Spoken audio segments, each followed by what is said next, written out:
Welcome back, everybody. We are so glad to have you here on another great episode of the REDX podcast.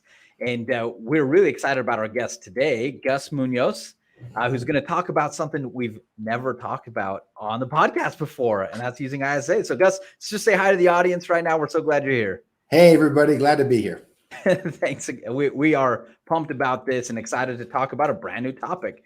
Now, we'd love to know where you're joining us from. You can throw that in the comments. This is a participatory event. So any question, comment you have, go ahead and put it down in the comments wherever you're viewing this today. And if we can get to it in the show, we will try to get to that. If not, you can keep the conversation going at the Lead Gen Conversation on our Facebook group where we can answer more questions. Also, just a quick reminder that we want to make sure to see you here next week and in any following week. So make sure to subscribe to the podcast, either here on YouTube or go to redx.com/podcast, where you can see all our past podcasts and keep up to date on what's going on next. But let's dive in to our topic today, our brand new topic here, at least at the REDX podcast, with what we always do, finding an expert from across this great nation who knows what we're talking about. We have Gus here to talk to us about ISAs. But before we dive into that, Gus, just tell our audience a little bit more about yourself. Yeah, definitely. Thanks, Robert. So yeah, I'm originally born and raised in Mexico. I went to work in the U.S., not in real estate. I started as an engineer, software guy that went up to Seattle to work. So I went to Seattle, didn't know anybody, went to work for a big company. And that was my, I grew up on the border with the U.S., so that's why I kind of have like Southern California accent. So I grew up, with one foot in California, one foot in Mexico. And I spent a lot of time there as a kid. Half my family's there, so it wasn't that big of a stretch for me to go, and live there. But Seattle was not Southern California, right? It's like very kind of distinct. It's like real America. It's like it's not the border area, right? So it was something brand new to me. And I went into software for almost 10 years. I worked at Microsoft, actually. But I quickly discovered, well, not quickly. Quickly is a relative term. I was there for almost 10 years. And my wife discovered that real estate was a really interesting industry, right? I met her in Mexico. She joined me up in Seattle, and she got licensed in 2008. 2008, as the world was ending. The ground was shifting beneath our feet, right? She jumped in, became the rookie of the year with, I think, closing 9 deals. She became like the top. It was the market, guys. I mean, let's be honest. It was 2008. Yeah. And she killed it, right? As a brand new agent, in probably the worst environment you can try and sell real estate in, right? So that was really interesting for me, and I got to see that whole cycle, 2008, 2009, 2010, and I'm like, this is wild. It was a world that I had never been exposed to. My parents were both teachers, so they were like, "Hey, go join the mothership." They're like, "Well, if you're not going to go into academia, go into a corporation." Kind of the same thing, right? So that was my world that I came from, and my wife kind of brought me into like this whole real estate thing, and it was a crazy market. It was really interesting for me. I got licensed in 2010, and I did real estate part time. As a full time, I was an engineering manager at this point. So I was running a team of developers in Microsoft. And nights and weekends, I'd help my wife with her like website or CRM, marketing stuff. I thought it was really interesting. I thought it was really fun. That's a word. I thought it was fun. And the excitement and the energy of running your own business, right? And that was like really, really interesting for me. I was really surprised. That was appealing to me. And it got so appealing that I kind of stopped getting excited and motivated to do my day job. And in 2013, right, I took the plunge, went full-time into real estate, went full-time. And, I've not looked, it was going to be a 6-month hiatus. I was going to take a 6-month sabbatical to help my wife finally build up her team. It was just her. It was just her and me, kind of nights and weekends. Hey, let's get some agents on here. Let's get some assistants. Let's really blow up your business. It was going to be 6 months while I went back into high tech, and I never looked back. It's been almost, 9 years already, over 9 years. And it's been going so good so far. That is an awesome background, and thanks to your wife, you're doing something that you love. So that's great to get into real estate. I also love this idea that you and your wife jump into real estate in 2008 and still love it. Like, I think like agents should just have you on speed dial to say, "Hey, wait, am I going to be okay right now as the market's shifting? Is it going to be all right?" Right? Yeah. So you're probably like, "Yeah, I mean, I got in in 08, and so I'm all ready for this shift." Yeah. But I do love that. Well, good. Now, But let's jump into that then, if we can just jump right into what you do now in real estate and what you're teaching people to do, and that's what you can do with an ISA. Yeah, 100%. So, actually, I forgot that part of the story. So let me Yeah. just amend that, right? So I went full-time in 2013. Around the 2015, end of 2015 timeframe, I was working with ISAs on my team. And for people that don't know, ISA stands for Inside Sales Agent. It is a role on a real estate team that does calling. We'll just call it that, all things calling, whether it's qualifying and converting inbound internet leads or outbound prospecting, right? We're using tools like REDX and other stuff out there. So it's usually one of those two roles. And I was using that. I was implementing that in my business. And I had a crazy idea. I said, hey, you know what? I'm loving this role. I think it's really interesting. I'm a systems and process guy, right? That's my background. I said, I think this is an unbelievably scalable role, right? Because I can see this working at a high level. And I said, I bet I could make this work back in my hometown in Mexico, right? I said, because it was very challenging to find, recruit, and maintain talent in the role in Seattle. I was competing for talent with Zillow and Redfin, right? And Amazon, by the way. So they had a ton of inside sales agents and roles for that. And it was very challenging, right? I would either lose them as an ISA to a big corporation, or they would want to get licensed. And I totally understood that. It was great. It's awesome. But I wanted someone in that role, right? I'm going to build a team in my hometown. I'm going to get some people in there. I'm going to teach them how to do this, and let's see what happens. And immediately, Robert, 4 other agents gave me $10,000 to can you do this for me too? Like, hey, if you're going to go through this trouble, Gus, why don't you do one for me? I got 4 people. And one of them aggressively called me and said, Wyatt, you're taking my calls. I've got my check right here. What's going on? And I go, are you holding out on me or something? I go, in the business, Robert, we're used to chasing people, right? Like we're trying to get them to pick up with the phone and respond. Or I had never had people aggressively calling me to take their money, right? So I said, okay, I'm tapping into like a big need, right? There's a visceral need for this kind of a role, and people were having the same challenges I was having in finding folks, retaining great folks, and getting people to do the job day in, day out. So I went ahead and did that. That was my first, I think it was 5 or 6 people I hired at that very first point, 4 for my clients, a couple for myself. And that was end of 2015. So we're coming up on the 7th anniversary of that first project. Now I've got over 100 people working for me full time right now. And we place and manage another 150 ISAs for other teams. So it's grown significantly since then. I went full time on this new company in 2016. Once I said, hey, you know what? I kind of like hanging out in Mexico anyway. I don't mind that working from home, like extreme working from home. Before it was cool. And we moved back down to Mexico and started first a physical call center, now a virtual call center. Thanks to COVID, we all went 100% virtual. Wow. And we really haven't looked back since. And the fundamental problem we help teams solve with this kind of a role is those 2 problem spaces: responding to and qualifying and following up with those inbound opportunities, right? Whether it's the web or signed calls or whatever it is, and that outbound prospecting role, right? Which is very different from the inbound internet lead space. The outbound prospecting role, we help people find talented, experienced call center veterans that can go in there and do this job for them. It's challenging. It's difficult to find someone to do it. It's difficult to train someone to do it. And it's even harder to retain a great person in that role, which is why there's such a big need for a service like this. So I love it because and thank you for giving us your background, because you kind of take this academic approach, an engineering approach, and real estate, and you've combined it all together to make something that's really working for people. Now, I know in the industry, here at REDX, for sure, we have our own boot camps and different trainings where we're training people to get on the phone and make those calls. And most agents really are solopreneurs or really small teams, right? Just a few people in the office. And there's this idea, that like, I would like to outsource this, but no one cares about my business as much as I do.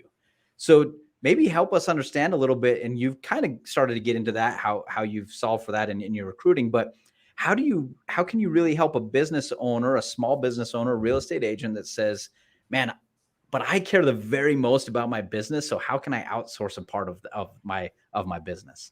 Yeah, that's a great question, Robert, because it's usually the thing that's holding people back, holding them back in growing their business, definitely holding them back in growing their team, because no one can do this as good as I can. And that's a firmly held belief by a lot of agents, and that's usually why a lot of agents kind of remain solopreneurs, which you can have a great business being a solopreneur. So no knock on the solo agents, but if your aspirations are to be more than that, your production to be a certain level, your life goals to be at a certain level, and solopreneurs not letting you do that, you kind of have to look inside and go, okay, great. What is it that I do every day, right? Start there, because we wear a lot of hats as real estate. I'm still an agent right now. We wear a lot of hats as real estate agents.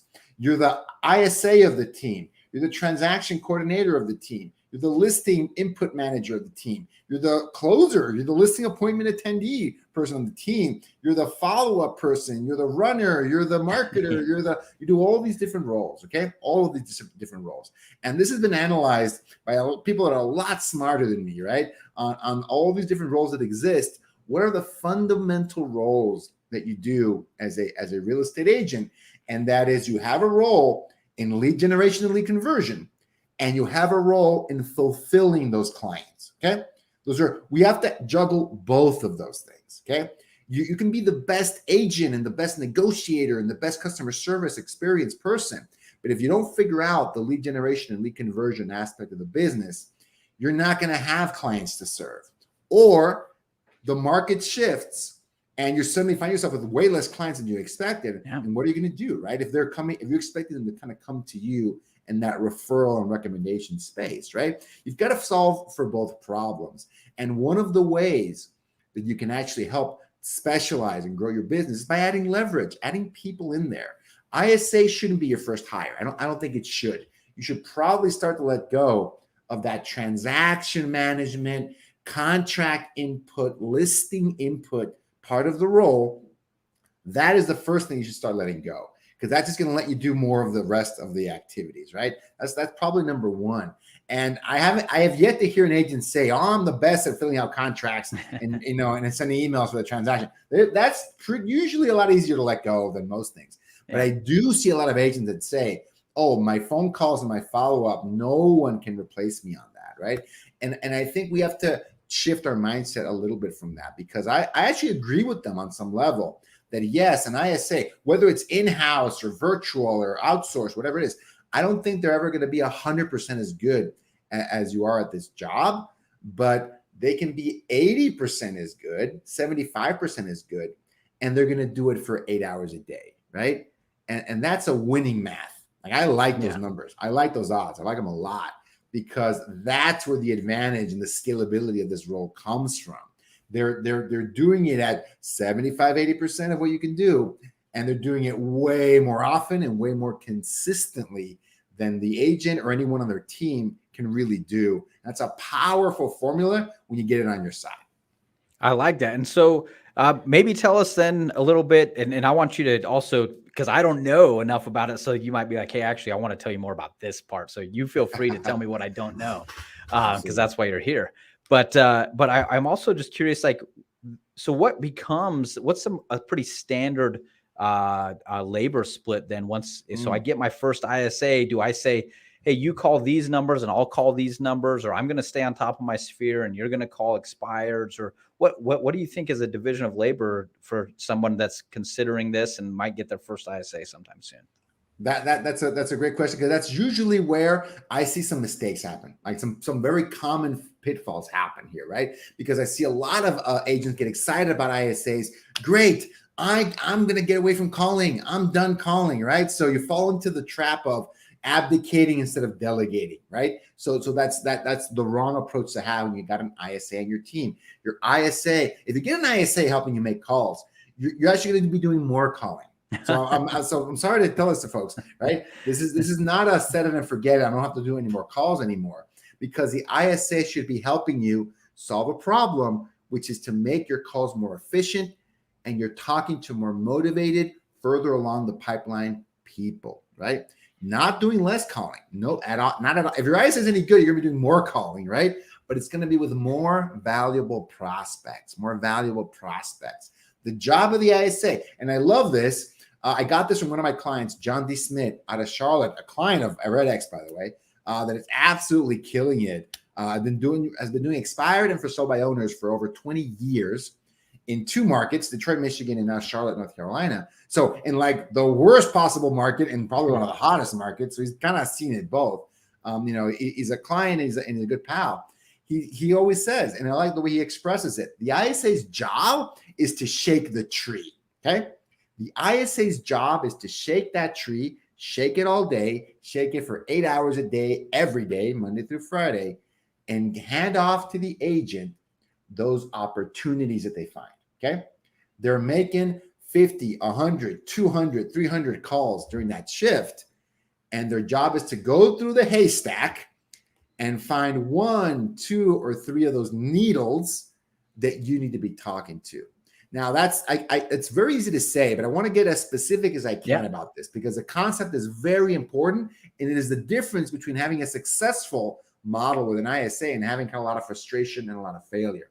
What I mean by that shaking the tree, is that the job of the ISA is typically not going to be you give them a bunch of FSBOs and expireds, and they give you a bunch of listing appointments, okay? And that is unfortunately how most agents approach it. Yeah. They give their ISA a bunch of expireds and they get REDX and they get all these numbers and they get Vortex, we're fired up, let's go. And where are my appointments, Gus? I'm not attending. And then I get these appointments and they're not even ready to meet with me yet. What's going on? There's something. Fix my ISA, Gus. I need you to help me fix this person. And I go, you're doing it wrong. I'll help you fix it. The problem is your process is wrong. Your approach is incorrect.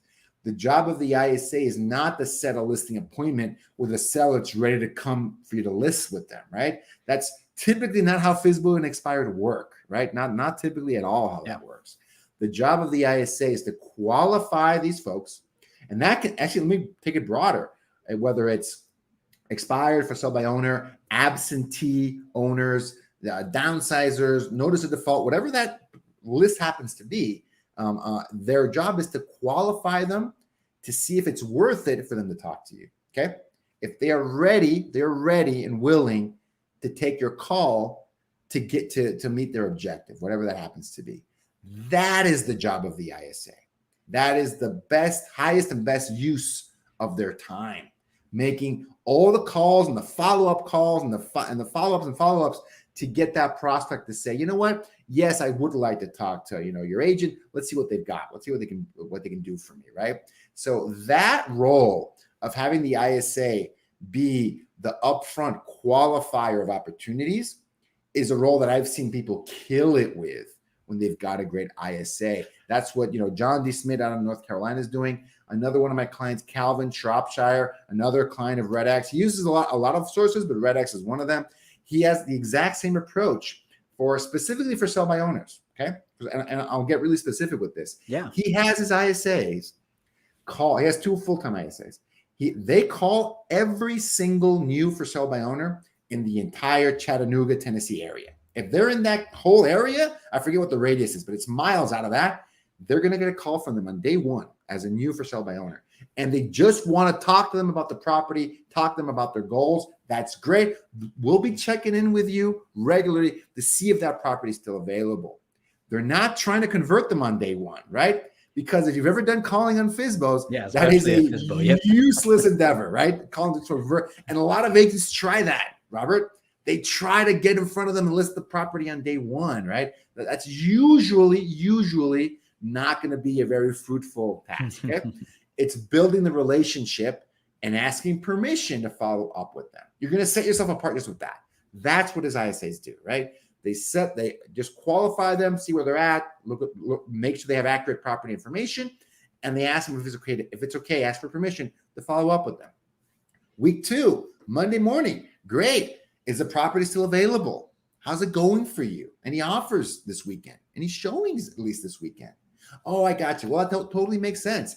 But that's the first time they're going to make an offer. They go, hey, if you need some help navigating this crazy market. This is a script for fall of 2022, by the way. I'll be hearing this later. The fall of 2022, you can give this script very effectively to FSBO.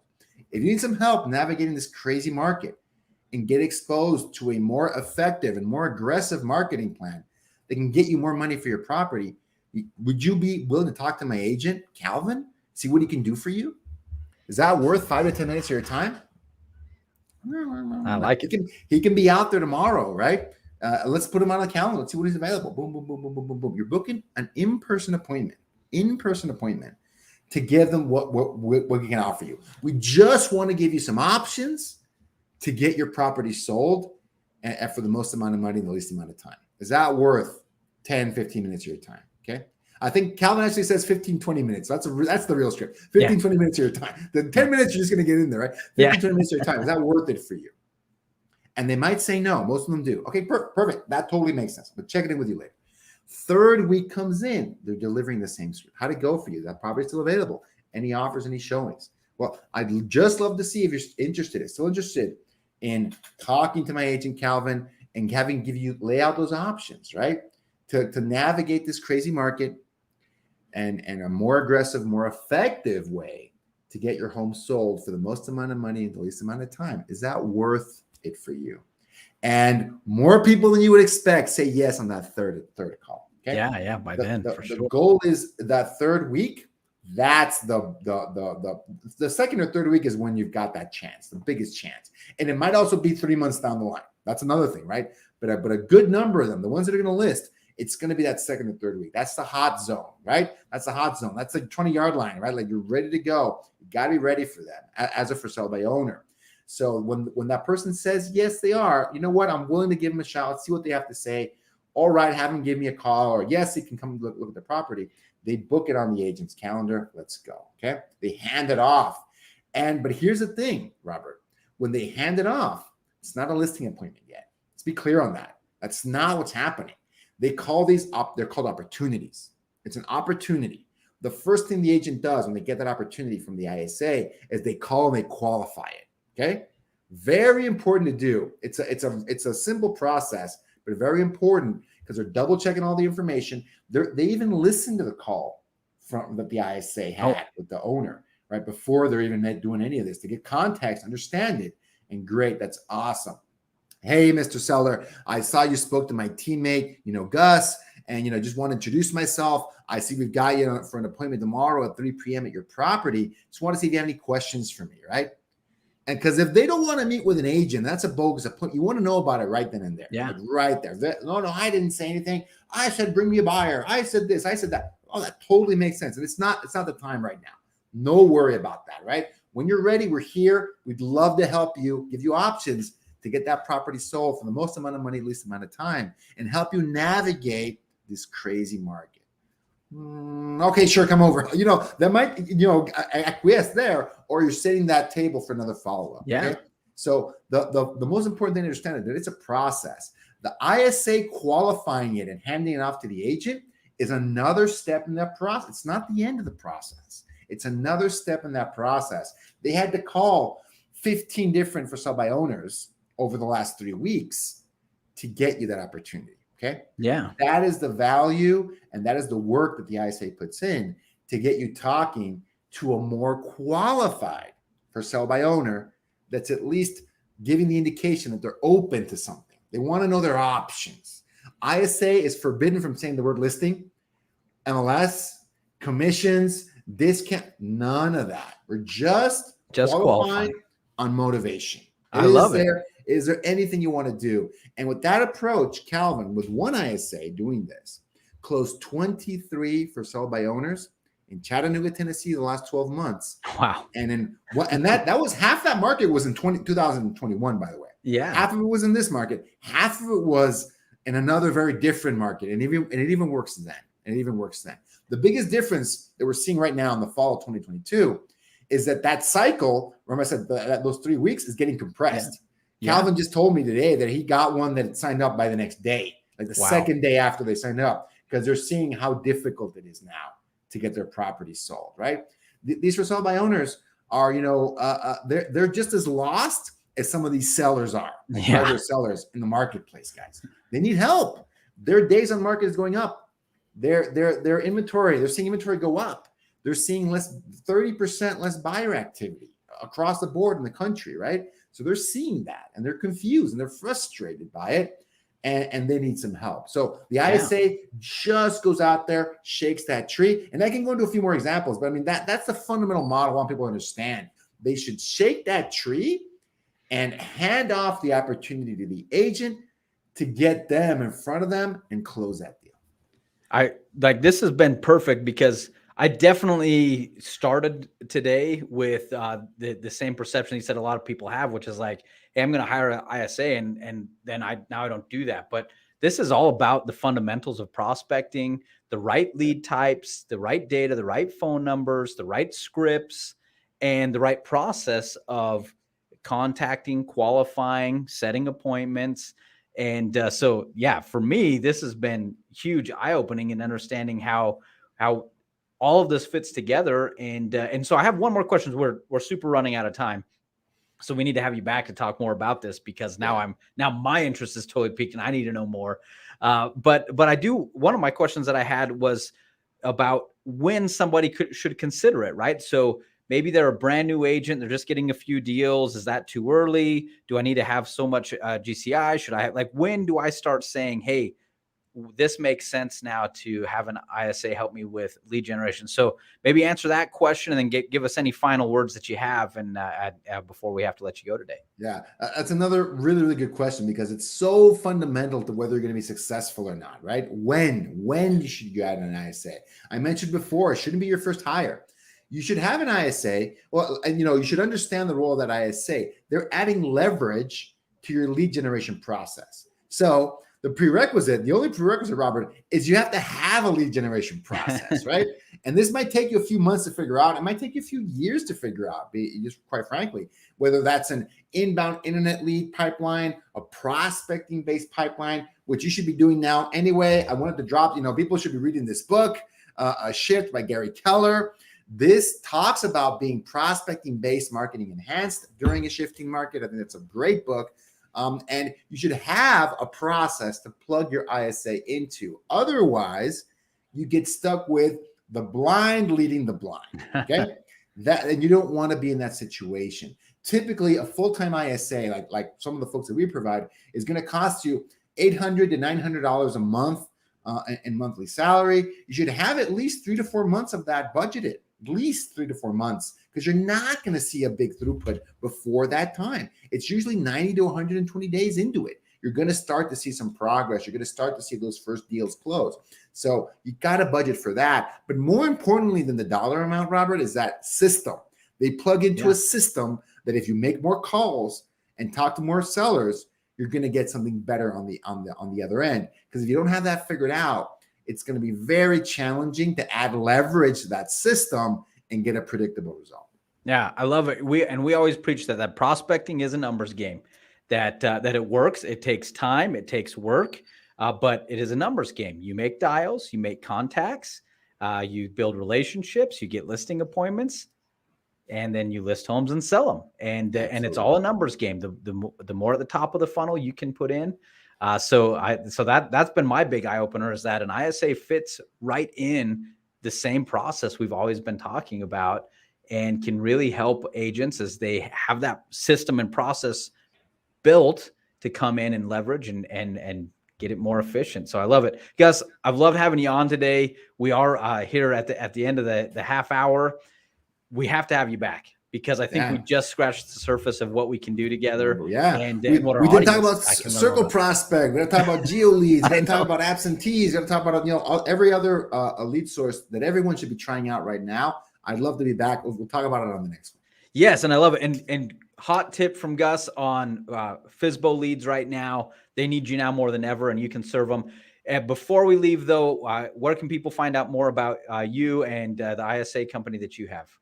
Yeah, definitely. You can check us out at powerisa.com altogether. That's our website. Or you can also look for me, Gus Munoz, on Facebook. I'm very active on Facebook. Not any other social media platform. I'm kind of old school. So Facebook is the place where I go live the most. You can interact with me the most. And our website, powerisa.com.